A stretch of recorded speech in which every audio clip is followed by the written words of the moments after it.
Are we live? Hello. How is everybody today? Happy Thursday. Already. Wait, is it Thursday? Yes, it's Thursday. Good to know the day. Hello. We'll let people pop in.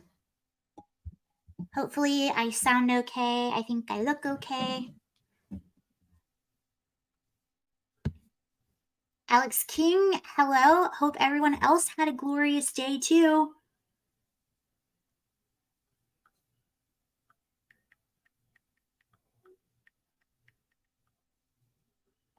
Hello, hello. We'll give people just a minute. There is some crazy breaking news that just came out. Hunter Biden. Thank you. Hunter Biden news. He's being indicted on his gun charges, which is pretty wild. So we'll get into that in just a second. I feel like every time I go live, something big happens right before right before I turn the camera on and it's showtime. Hi, Neil. How are you? Thank you for joining. It's going pretty good. Hi, Mark.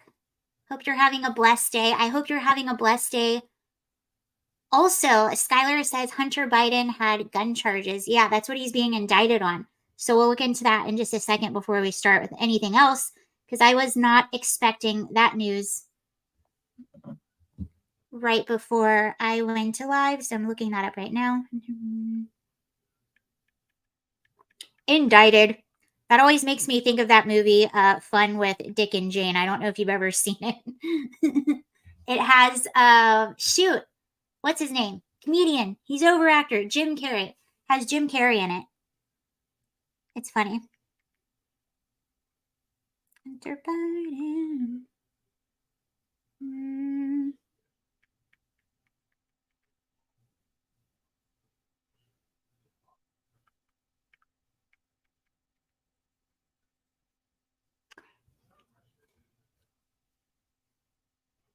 Hello, Lance. What's up, everyone? It's been a minute. Glad I caught the stream. You're right at the beginning, so you caught it at the perfect time.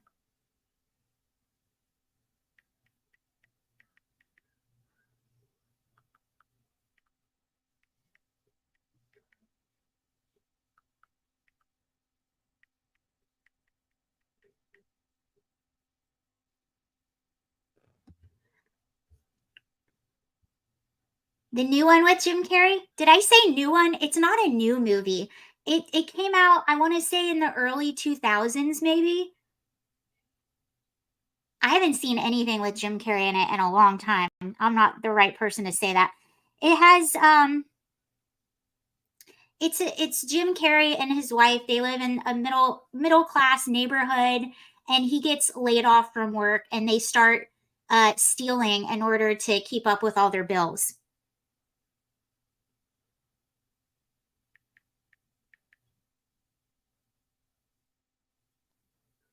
Okay, let's get started. So, the news, Hunter Biden is indicted. So, this is, let's pull this up. This is in relation to the failed plea deal that they did over the summer. Okay, so I'll just go to ABC News. Hunter Biden indicted by special counsel on felony gun charges. President Joe Biden's son, Hunter, has been indicted by special counsel David Weiss on felony gun charges. The charges bring renewed legal pressure on the younger Biden after a plea agreement he struck with prosecutors imploded in recent months. The younger Biden has been charged with 2 counts related to false statements and purchasing the firearm, and a 3rd count on illegally obtaining a firearm while addicted to substances. The 3 charges carry a maximum prison sentence of 25 years when added all together. Prosecutors have spent years scrutinizing Hunter Biden's business endeavors and personal life. a probe that appeared to culminate with a plea agreement the two sides struck in June, which would have allowed him to plead guilty to a pair of misdemeanor tax offenses and enter into a pre-trial diversion program to avoid prosecution on the felony gun charge. That deal fell apart during a court hearing in July after U.S. Judge Mary Ellen Norica expressed concern over the structure of the agreement and questioned the breadth of immunity deal, exposing fissures. I don't know that word. Gonna be really honest with you. Fissures. Fissure. Between the two parties. Weeks later, on August 11th, Attorney General Merrick Garland elevated Weiss, who was originally appointed by then President Donald Trump to special counsel, granting him broader authority to press charges against Hunter Biden in any district in the country. Prosecutors subsequently informed the court that the new round of negotiations had reached an impasse, and attorneys for Hunter Biden accused Weiss' office of re-engaging on their agreement. Thursday's charge is unlikely to be the last. Weiss also withdrew the two misdemeanor tax charges in Delaware with the intention of bringing them in California and Washington, D.C., the venues where the alleged misconduct occurred. Prosecutors had not offered a timeline for those charges. Hunter Biden's legal team maintains that the pre-trial diversion agreement, which was signed by prosecutors, remains in effect. Weiss's team said the probation officer never signed it, rendering it null and void. The conduct described in Weiss's indictment dates back to October of 2018, when Hunter Biden procured a gun, despite later acknowledging in his memoir, Beautiful Things, that he was addicted to drugs around that time. According to prosecutors, Biden obtained a Colt Cobra 38 SPL revolver and lied on a federal form about his drug use. In documents filed by the prosecutors as a part of an ill-fated plea deal, prosecutors wrote that Hunter Biden abused crack cocaine on nearly a daily basis. Wow. Hold on. Let me get my cat. She's being bad. She's being very, very bad. Give me 1 second.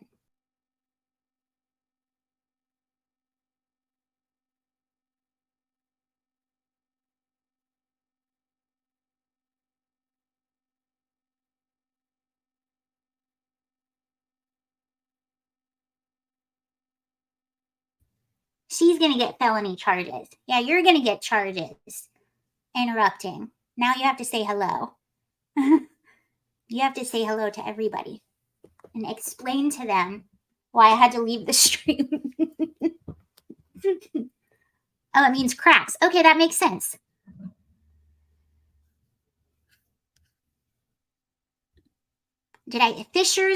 Fissures means cracks. Makes sense. They had cracks in the case. They'd had to make it complicated and fancy. They could have just said cracks.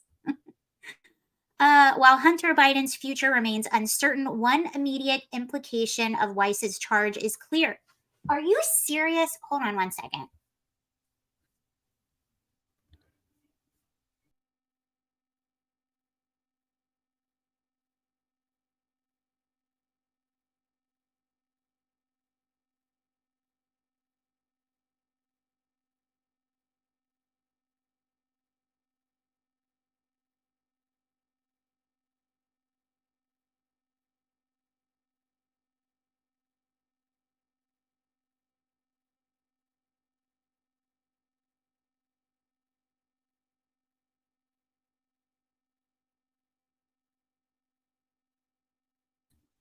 Okay, I'm back. She's being a pain. Okay, let's continue. I'm watching you. She's not scared of me. Okay. While Hunter Biden's future remains uncertain, one immediate implication of Weiss's charge is clear. The elder Biden will head into the 2024 election season once again dogged by his son's legal tribulations. The president's political foes have latched on to Hunter's overseas business dealings to level allegations depicting the entire Biden family as corrupt, despite uncovering no clear evidence to date, including that Joe Biden profited from, or meaningfully endorsed his son's work. Meanwhile, on Capitol Hill, this is what we talked about the other day, yesterday. House Speaker Kevin McCarthy on Tuesday said he would initiate an impeachment inquiry against the Bidens over the alleged role in his son's influence peddling. The White House has called the move extreme politics at worst. Oh, interesting. The president hasn't done anything wrong. Well, anyone that says that is a little bit dishonest, because that's what the Eva remains ungovernable. She is so ungovernable, and she's way smarter. You have no idea how smart my cat is. Like, she knows exactly what she's doing. But that's the whole point into the impeachment inquiry. It's not necessarily an impeachment, it's an inquiry, and that is to discover evidence. So that basically pushes them into discovery so they can find out if there is evidence or not. And I think Nancy Mace actually did a really good job. She was on CNN and was getting grilled by Caitlin Collins about the whole thing. And she said, look, if there's no evidence, then it will show that there's no evidence. And if there is evidence, it will show that there is evidence. That is the whole point of an impeachment inquiry. But you see, I'm glad I read, what was that, a CBS? No, that was ABC article. I'm glad I picked ABC, because that's what they'll try to do. They'll try to discredit it by saying there's no evidence. Well, that's the whole point for an inquiry, to see if there's any evidence or not. And I think a lot of Republicans know that they're probably not, even if they find evidence, they're not going to have the votes to push forward a full impeachment. But the intention behind all of this is to show people what's actually going on, because there are more questions than answers. So anytime they try to discredit the impeachment inquiry by saying there's no evidence, that's the whole point of an inquiry, to find out if there's evidence or not. So interesting. We'll stay tuned on that. Obviously, the Bidens say that he's innocent, but we shall find out. Okay, moving on. Donald Trump actually had an interview with Megyn Kelly, and I watched the entire thing. I'll show you just a tiny clip. The clip I got wasn't too significant, but I think the biggest takeaway, first of all, I think she did a great job interviewing him. She pushed back a little bit, but it was still respectful. It wasn't gotcha, but she pushed back on the things I think people wanted to see him answer to. One of the things that she pushed him back on was the vaccine, the mandate that came. She also pushed back, why didn't you fire Fauci? Why did you give him, what did he get? He got something from Trump. And Trump, he wasn't very honest. I hate to say it. She pushed back on, he basically commended Fauci while he was still in office. And now with everything we know about Fauci, that obviously upsets a lot of people. So Megyn asked, do you think it was a mistake hiring Fauci? And the answer that he gave was a little dishonest. He made it sound like he didn't have a lot to do with it. He made it sound like he never praised Fauci, which isn't true. I think he could have answered that a little bit better. I also think, his ego gets in the way of admitting where he was wrong sometimes. And she pushed back on some of the mandates and the vaccine and stuff like that, and asked if he regrets any of that. I can't remember what his answer was, but it still felt a little bit dishonest. I think a way for him to answer that would have been, you know what, I'm so proud that we got the vaccine out and ready for the people that are most vulnerable, for the elderly, for the people with comorbidities. But I don't like that we push this mandate. He could have answered that several other ways, and he kind of took an approach that I didn't really like. So if you hear criticism over the interview, that's most likely what it's about, are his answering questions. Because even Republicans that voted for him in 2016, where they really got turned off was the handling of COVID and the lockdowns. And granted, that wasn't all him, but the vaccine rollout. So that's where he gets pushback from people that otherwise did support him in 2016.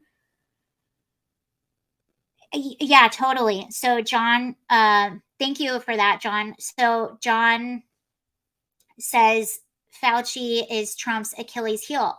I totally agree. And that's the parts of the interview that went south, because he won't. And I think it's just his ego. It's maybe a personality flaw that he has, but he'll say when he's wrong sometimes, but on that, he won't say where he was wrong. And he did get community noted on Twitter. So Twitter, it does this little like fact check community notes thing. And on that clip with Megyn Kelly, he got community noted. So they called out when he wasn't being very honest. But here's another like little clip where I thought like he kind of did a better job. Ask me a question when you were moderating the debate. So they're talking about, this is the Rosie O'Donnell question during the debate that she moderated. You asked me a question when you were moderating the debate for Fox that, frankly, if I didn't come up with the answer only Rosie O'Donnell, I would have had a problem with that. That was a bad question. That was a great question. No, it was a nasty question. Awesome. You know, there are questions that are, it's not that they're not answerable, but no matter, if you're Winston Churchill, he was very good at debating. You handled it well. Your poll numbers went up. I'm not saying that. Yeah, I got a little bit lucky. I came up with a good answer. So I liked stuff like that, the back and forth between them. Wait, what? Okay, now what was the response? Now we have to look it up. Okay, because I forgot. All right, hold on. Trump, Rosie O'Donnell.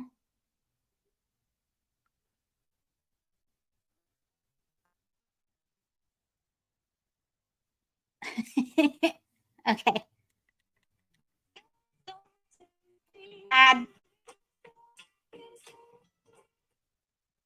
Okay.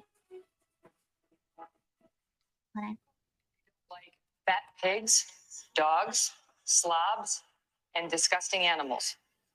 Your Twitter account. Only Rosie O'Donnell. For the record, it was well beyond Rosie O'Donnell. Yes, I'm sure it was. Your Twitter account is now. That's what it was. What did he say? Trump. Okay, wait. Now I want to watch that clip again. Hold on. Me a question when you were. I should have played that first, because now this exchange is even better. You asked me a question when you were moderating the debate for Fox that, frankly, if I didn't come up with the answer only Rosie O'Donnell, I would have had a problem with that. That was a bad question. That was a great question. That was a nasty question. You know, there are questions that are, it's not that they're not answerable, but no matter, if you're Winston Churchill, he was very good at debating. You handled it well. Your poll numbers went up. I'm not saying that. Yeah, I got a little bit lucky. I came up with a good answer. You asked me. I think I'm on Megan's side there. That was a good question.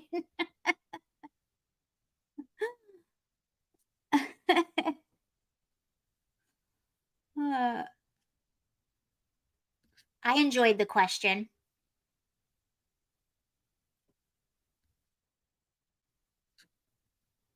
Now let's move on. Nancy Pelosi was on CNN.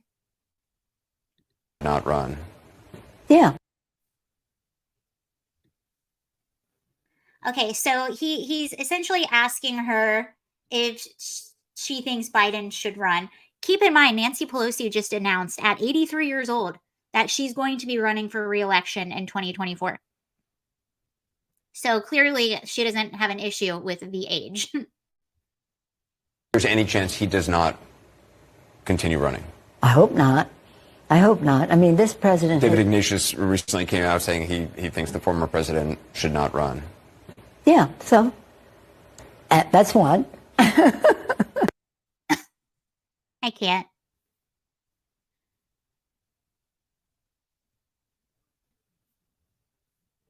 Okay, and here's Nancy essentially admitting that she's a reptile. So she is a lizard person. She admitted it herself. Really committed to that. It's really sad. No, I'm not a poor baby. I'm more reptilian, cold-blooded, and go in to win the election. We're going to take a short break. I want to talk to you more about President Biden and some other things. Thank you. I mean, a part of me, I don't want Nancy Pelosi in charge of anything, but I miss seeing her.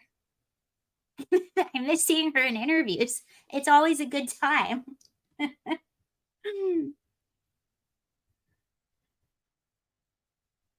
Okay.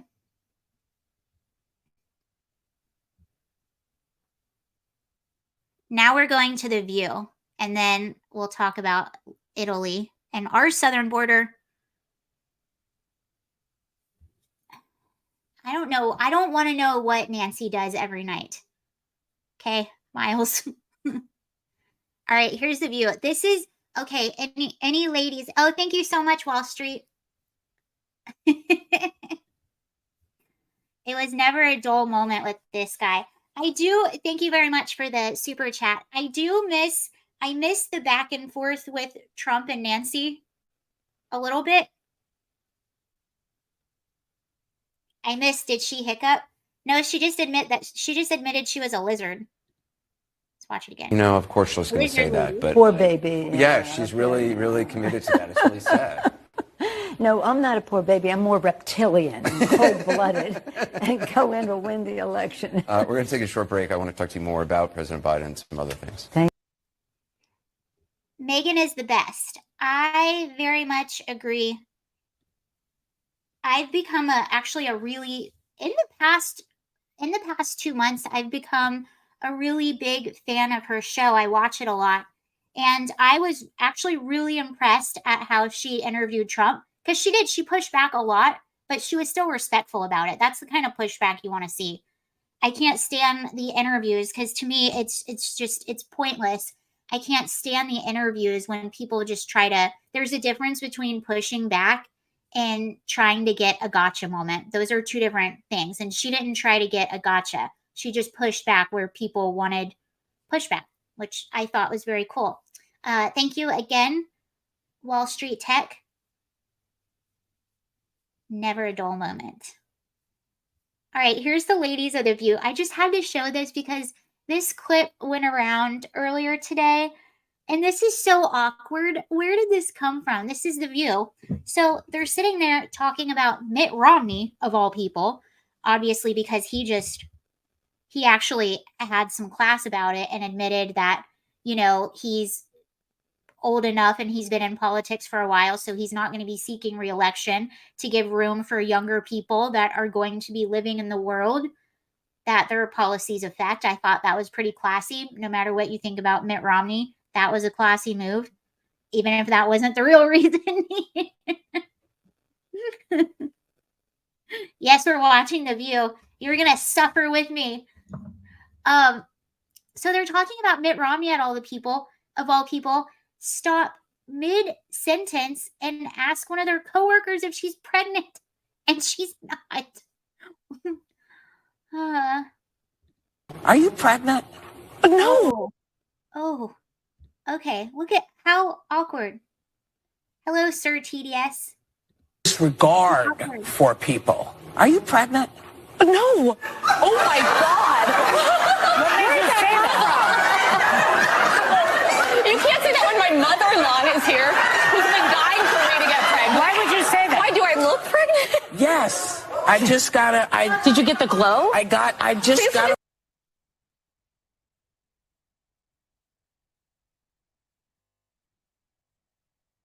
You keep Nancy on.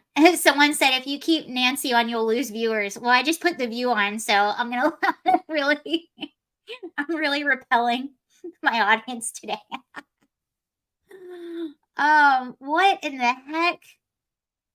That is so awkward. That's one of the worst things that you can ask a woman, and she's not, because you're saying you look fat, or they brought up the glow. Maybe she's wearing a new bronzer. Maybe she just changed her bronzer.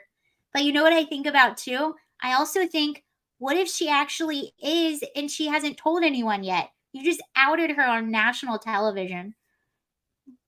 Strange women. Very, very strange women.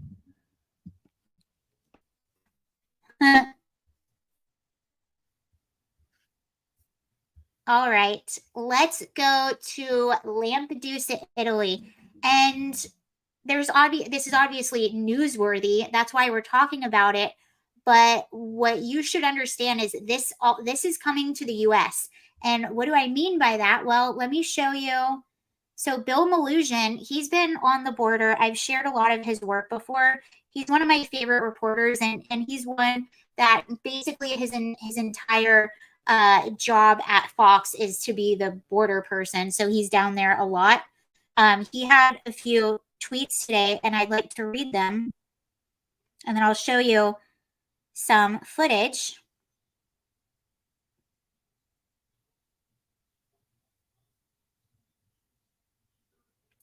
Okay, so it says we have a cameraman in this. Oh, wait.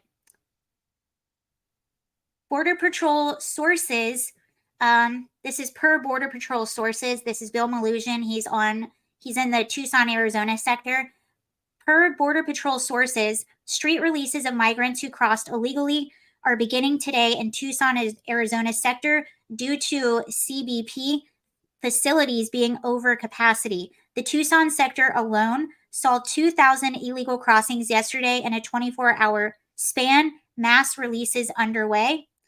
We have a cameraman in the sector right now. There are large numbers of single adult men from Africa who have been crossing illegally, including many from Senegal. People from all over the world arrive at the Tucson sector. And someone replied, "Isn't that what they've been doing for 2+ years?" He says they usually try to drop them off at NGOs. When it gets really bad, they just drop them on city streets, usually by bus terminals. And here's some more footage. He also released, they released August numbers, and it was the 6th consecutive month that they saw numbers on the southern border over 200,000 people per month entering. And that's just the numbers that they know about. So here's some footage that Bill Malusian also took from the border. I didn't put the sound on, but you can see large numbers of single adult men from all over the world are crossing illegally into Border Patrol's Tucson, Arizona sector. Our team shot this video in Lukeville, Arizona, where men from Africa have been crossing daily. Hundreds from Senegal have crossed here in recent days. So here's just some of the video footage of people coming over the border.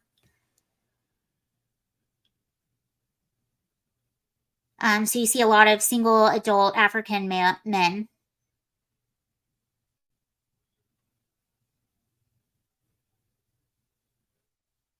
Okay, and then finally here, we're going to go to Lampedusa, Italy. So Lampedusa, Italy, which I didn't even know existed up until a few months ago, because this has been happening consistently. Buses filled with migrants are pouring onto this small island. So Lampedusa, Italy is a small island off the coast of Sicily. It only has a population of 6,000 people. That's a really small population. And obviously, when you have a population that small, you are not going to have a ton of infrastructure, right?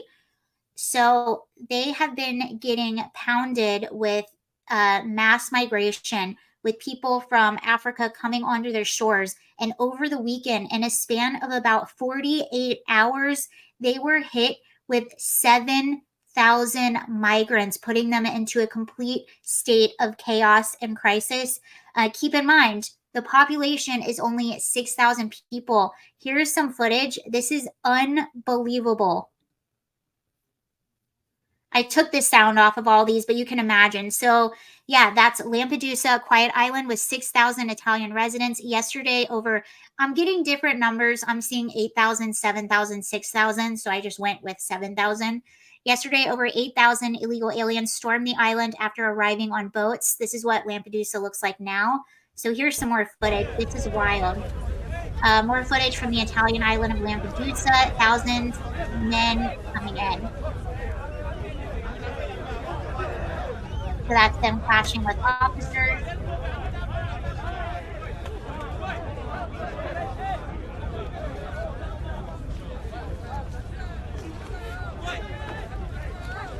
And I have one more video.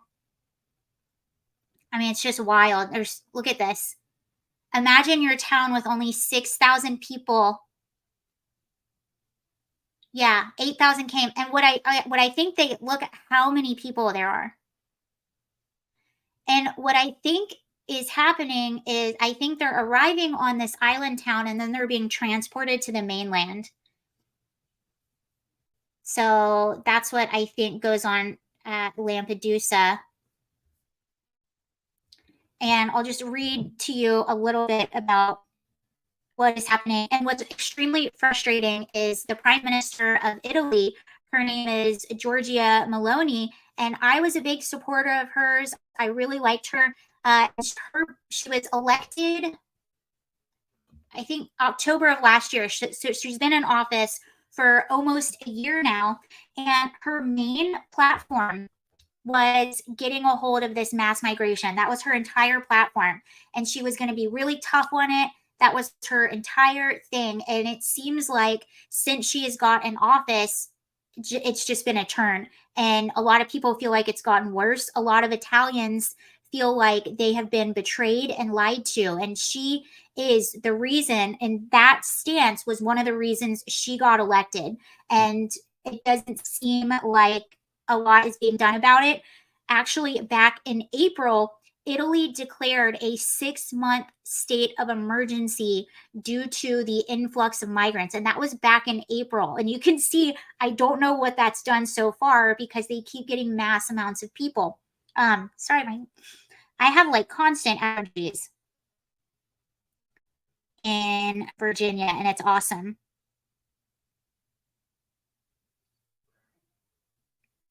Okay, so Island sees, this is coming from Reuters, and it says Island sees 7,000 migrants arrive in 48 hours. Lampedusa has a population of just over 6,000 people. Arrivals to Spain's Canary Islands more than triple that. September 14th, the small Italian island of Lampedusa is being overwhelmed by the number of migrants arriving on its shores. Its mayor said on Thursday, after thousands of people landed from North Africa on flimsy boats over the past 2 days. Lampedusa sits in the Mediterranean between Tunisia, Malta, and the larger island of Sicily, Italy, and its first port of call for many migrants seeking to reach European Union. So it's kind of just sitting right there, and it's the first piece of land that they see. That's why they get hit so hard, and usually they're able to get Red Cross in there and then transport them. But you can imagine getting 7,000 people in 48 hours. In the past, so this is the mayor of that town, of that island. In the past 48 hours, around 7,000 people have arrived in Lampedusa, which has always welcomed with open arms. However, we have now reached a point of no return, and the island is in crisis. Europe and the Italian state must step in immediately with a rapid support operation and swift transfer of people. A total of 387 migrants disembarked from 9 craft on Thursday. So these are the ones that they're putting on the buses trying to transport them away. A total of 387 migrants disembarked from 9 craft on Thursday, Italian news agency reported, adding that they were believed to have sailed from Tunisian port of Sfax. The arrivals are a headache for this is who I was just talking about, the Prime Minister, Giorgia Meloni. The arrivals are a headache for Giorgia Meloni's right-wing government, which took power last October with a promise to crack down on immigration. Deputy Prime Minister Matteo Salvini decried a lack of support from fellow EU members, calling the arrivals an act of war and the death of Europe. How is it not? And my question is, so one of the problems they're having with Tunisia, am I saying that correctly, is that nobody's stopping them. So their own government there is saying, bye-bye, you can go. No one is stopping them. So they're able to leave rather easily. Now, why would you not get a boat and take them right back to their home country? I have no idea. And to me, that also falls on Giorgia Meloni. So she can cry, we need help from the EU. We need help over here. We need more support. So why aren't you telling your people when they're arriving on our shores illegally, we're putting them on boats and we're taking them right back? I don't know. But there's a lot of people feel pretty betrayed by her and her politics. and she was put into office, coming across as a strong leader with a strong stance. And as you can see, nothing has gotten better. I think you could argue that maybe it's gotten worse.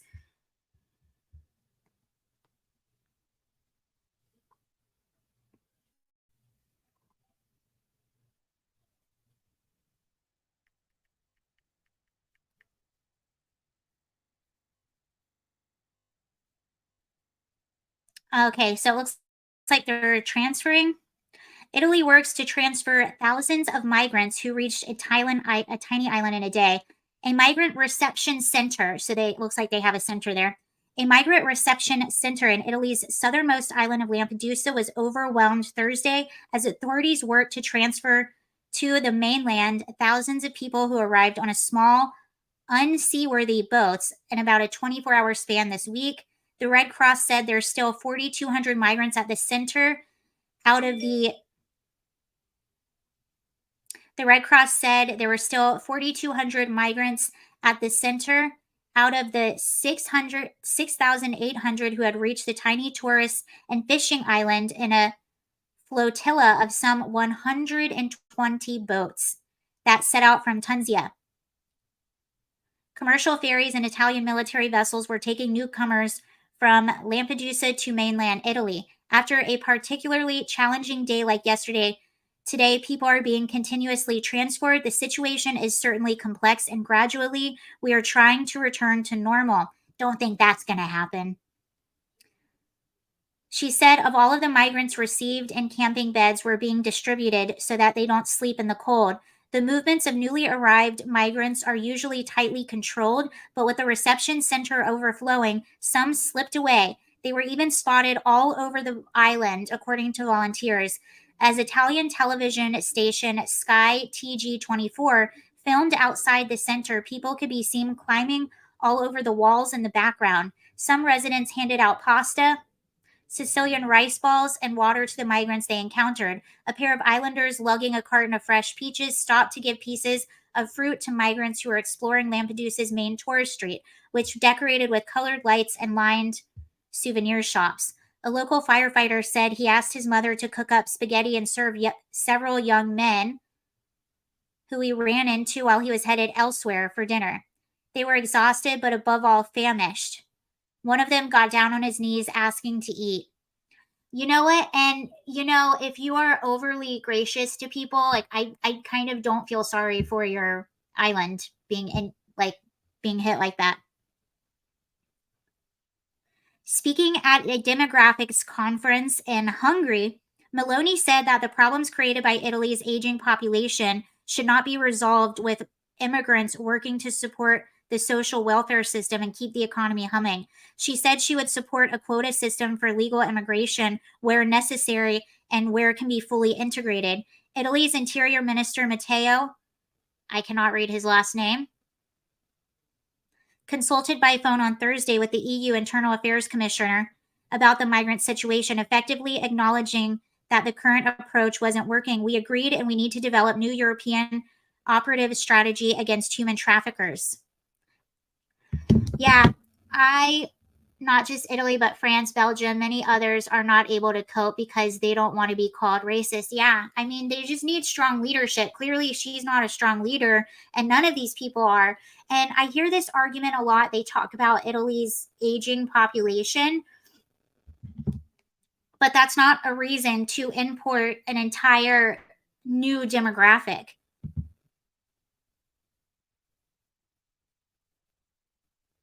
According to the Interior Ministry, nearly 126,000 migrants reached Italy by sea this year as of Thursday morning, nearly double the number as by the same time last year. On Thursday, another 180 migrants rescued at sea were brought to port city of Salerno, south of Naples.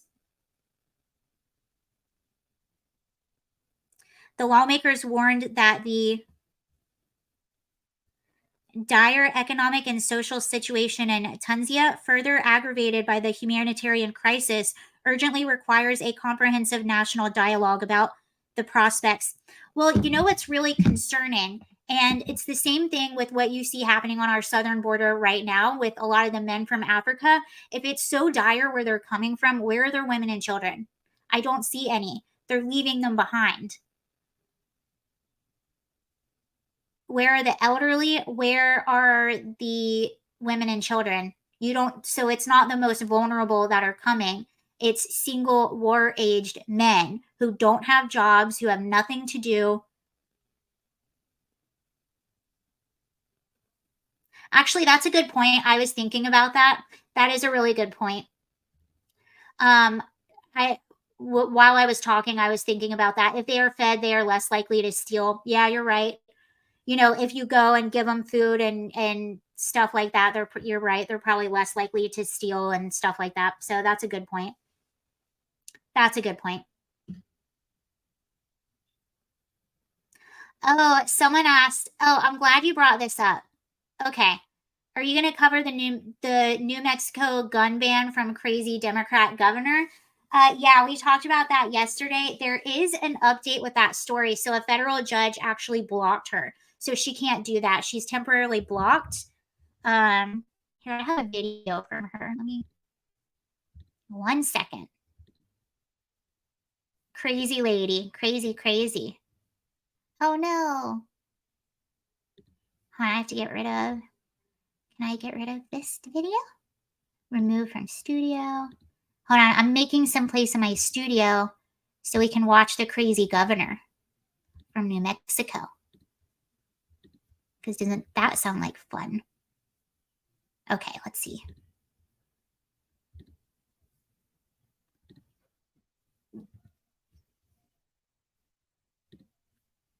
Have Governor the Not yet. Hold on.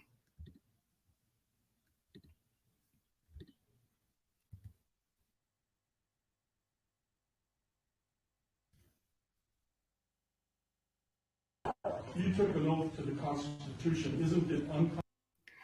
Okay, so here, I'll tell you the update and then we'll kind of backtrack. She got blocked temporarily. Let's see.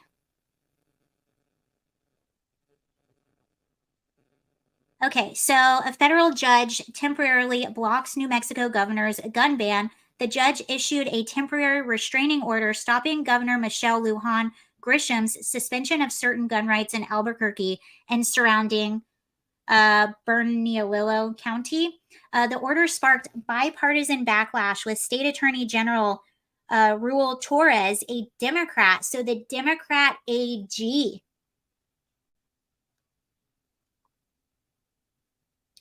notifying Lujan Grisham in a letter Tuesday that his office would not defend the order in court. Simply put, I do not believe that the emergency order will have any meaningful impact on public safety. But more importantly, I do not believe it passes constitutional muster. In his ruling from the bench Wednesday, Urias, that's the judge that blocked her, said, I don't blame the governor for wanting to take action in the face of terrible acts. But he also added that he was faced with a much narrower question about the rights afforded to citizens. The ruling will remain in effect until at least October 3rd, where they're going to have a hearing, but she is blocked. She cannot enforce this. In his ruling, let's see.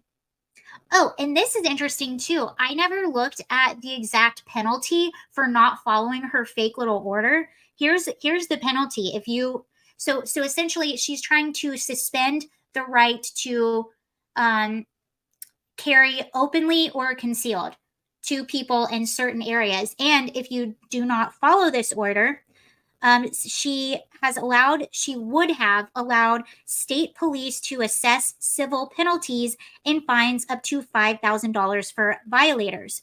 But Albuquerque's police chief had refused to enforce it. So the police chief came out and he said, I'm not enforcing it. And you can listen to her justification right here for this order.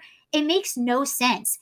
And even if you are the most pro, even if you just want to get rid of 2A, you are the most radical gun control person, you would see her reasoning behind this. And even you would have to admit to yourself, this would absolutely do nothing for public safety. It's a virtue signal. It's a way to get attention. And she even admits it's sending a message to who?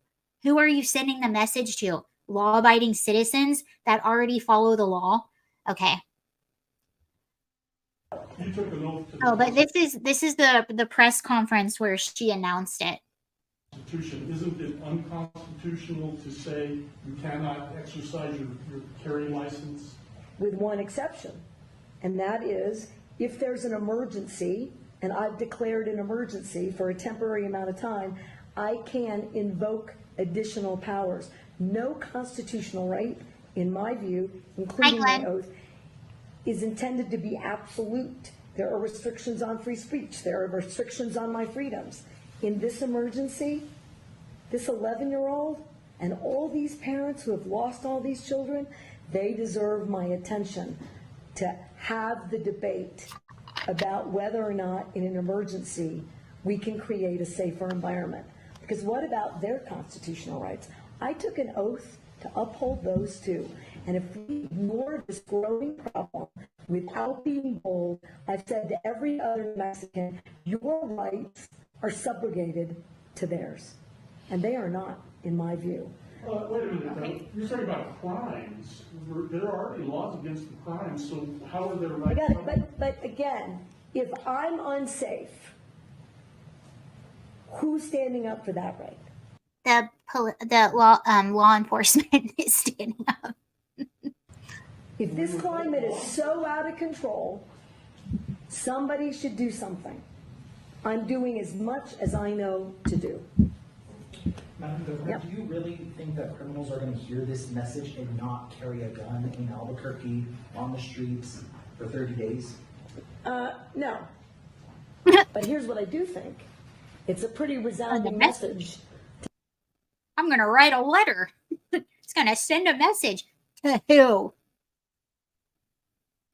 So you can see, even if you're, it makes absolutely no sense. And even CNN. I mean, you had David Hogg, of all people, come out and say this is not the way. You had Ted Lieu, who's a goofball. Ted Lieu is an absolute goofball. With David Hogg, they're both goofballs.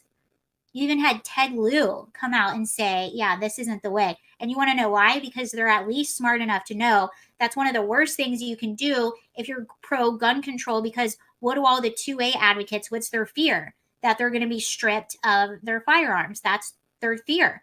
That some authoritarian person is going to come in and take their rights away. And that's exactly what she did. She just played into that. So you're just mobilizing pro 2A people even more, and you're mobilizing the people that are like kind of in the middle, just the regular person. And here's her, even on CNN, they're pushing back. I honestly think that she thought this was going to go differently. I honestly think that she thought that she was going to be heralded as this big hero for all the gun control people, and that didn't happen. So here's her on CNN. Constitution of New Mexico. Ugh. See, she did that. Ugh, the Constitution. That pesky little thing that gets in the way of my tyrant ways.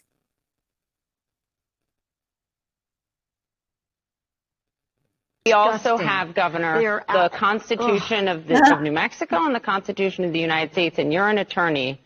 Do you think you're on solid constitutional ground here? Well, we're going to see. I mean, look, I wouldn't do it if I didn't think I had the right. I have the right. Where is the right? Where is the right? In the state of New Mexico. Public health, it's a suspension. It's not a ban. And we'll see what all of these court actions do. And now she's probably going to be wasting taxpayers' money having to defend this in court. So it's just, she's wasting people's money. Wasting time and money.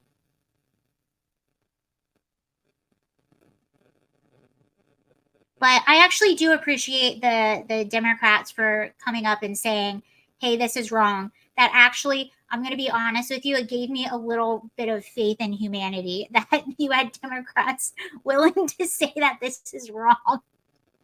I need all the little faith in humanity that I can get.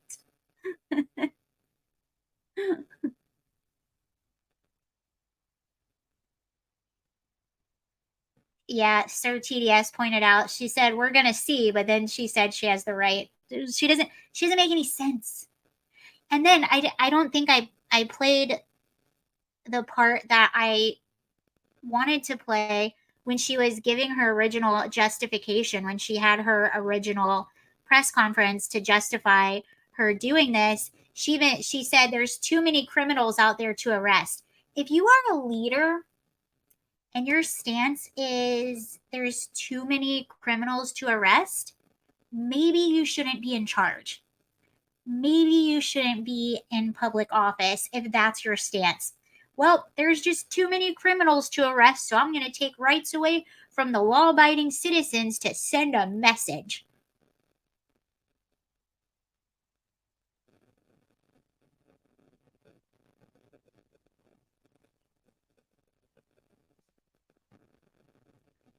So there's that. I bet she was a part of that. Well, I think she is Soros funded, to be honest with you. Let's see.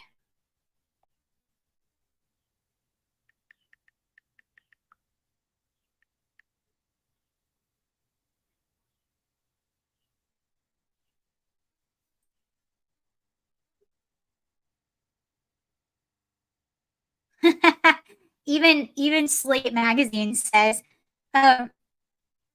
Democrat Michelle Lujan Grisham's New Mexico gun ban is a disaster.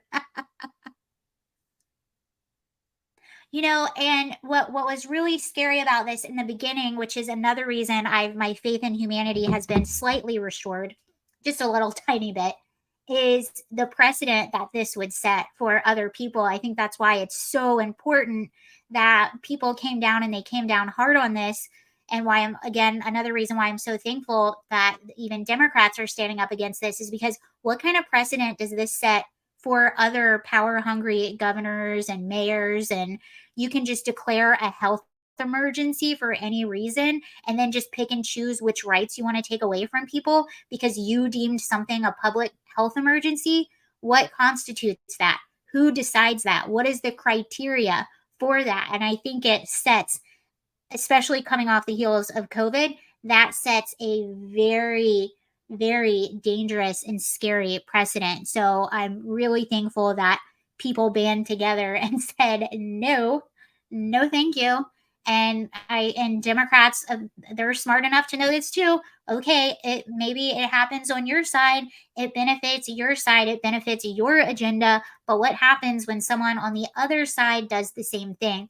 And I I want to say this too. This was also my problem with when we had the Supreme Court ruling on Roe versus Wade. When we had that ruling, I was actually critical of some of the Republican governors and politicians who came out right away and started putting more restrictions on abortion. Although I agree with a lot of those restrictions, they did it so soon that I think it kind of hurt them a little bit more than it helped them. And I think because what were we saying? We're like, no, this is good. It actually takes power away from the court and it's putting the power back in the states, and then people can vote on what they want.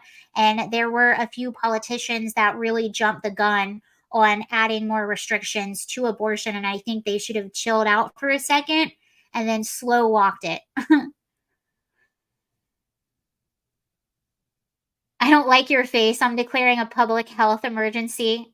I don't like bad breath. And when I'm around somebody with really bad breath, I feel like there needs to be a public health emergency declaration.